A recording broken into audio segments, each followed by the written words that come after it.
Or how does it work? How does it work? So essentially, the idea is that we have people who try out our app. Our mobile app is called MSense. And you can think of it as a sponsored app store. So people can go in and use these low-cost Android devices, try out different types of apps. And what we do is we offset the data costs. So as people are installing and using and downloading apps, what we're doing is we're monitoring that traffic and essentially crediting user back the money so that they can basically use their phone without having to incur cost. Yeah, because we have to also go back to many people in the developing world do have these mobile phones, but they're charged expensive. They're expensive, aren't they? It's extraordinary. I mean, the phones themselves have dropped in price dramatically. I mean, you can buy an unlocked Android phone in a lot of these markets for, less than $50.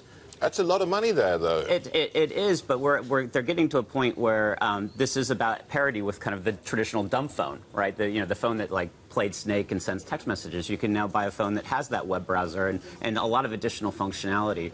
The issue is data plans. Like if the data charges are still really, really high in a lot of these regions. So they, as you say, they are using smartphones as dumb phones. That's right. I mean, you've got over 600 million people in emerging markets right now carrying around an Android device that has never connected onto the internet before.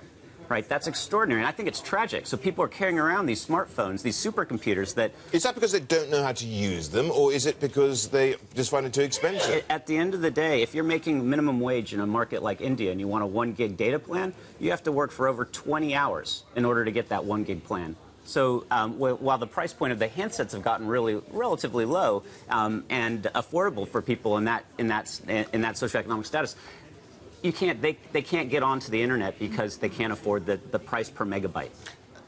Nathan, give me an idea of the user experience.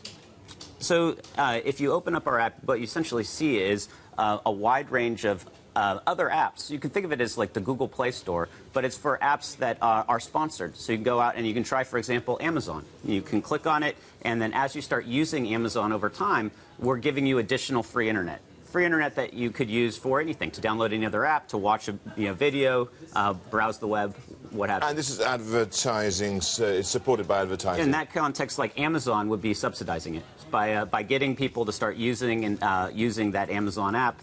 We can afford to start sponsoring the rest of their daily browsing behavior. How many users do you have now? We've now got over 40 million.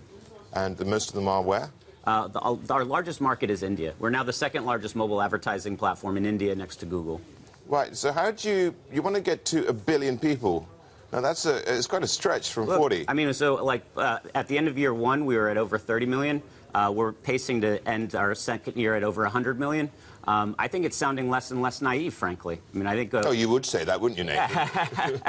I mean, I think we're looking in no more than another 4 to 5 years. We should be able to hit that billion number. And you're profitable. Yeah.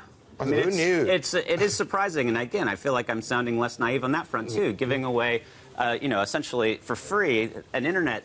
But in regions that are relatively less affluent than in the West. But Mark Zuckerberg has a similar product. It's doing a bit better. That you're the number 2 player compared to that, yeah? Actually, I mean, we're about 10 times the size of Internet.org if you look at just kind of our monthly active users, and we've got over 300 integrations with mobile operators, which is over 10 times the size there too. What's the exit plan?